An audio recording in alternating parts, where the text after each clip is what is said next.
University میں ہمارے ایک پروفیسر تھے جو اپنی کلائی میں لیڈی گری باندھتے تھے، جسے دیکھ ہم سب طلباء کی ہنسی چھوٹ جاتی۔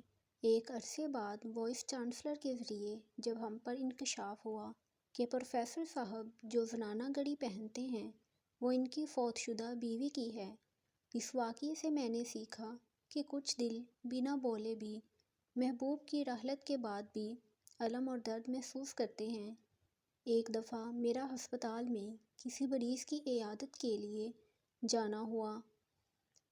کوریڈور میں چلتے ہوئے ایک جوان سال لڑکی کی وگ بال گر گئے۔ وہاں موجود تمام لوگ اس پر ہنسنے لگے۔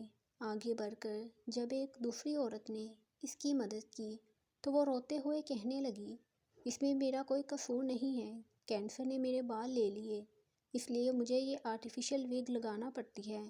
اسی طرح ایک دن قبرستان سے گزرتے ہوئے میں نے 10 سالہ بچے کو ایک قبر پر کھڑا کچھ کہتے ہوئے سنا، جو کہہ رہا تھا، ماما اٹھو میرے ساتھ چلو، استاد مجھے تمام لڑکوں کے سامنے مارتا ہے اور کہتا ہے کہ تمہاری ماں کتنی کاہل اور سست ہے جو تمہاری پڑھائی کا خیال نہیں رکھتی۔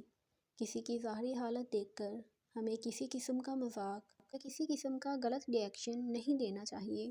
ہو سکتا ہے کہ وہ اپنے اندر ہزار دکھ چھپائے ہوئے ہو جس کا ہمیں علم نہ ہو۔ بولنے، سوچنے اور ری ایکشن دینے سے پہلے اگلے بندے کے احساسات کا خیال رکھیے۔ بلا شبہ بعض باتیں انسان کو قتل کر دیتی ہیں۔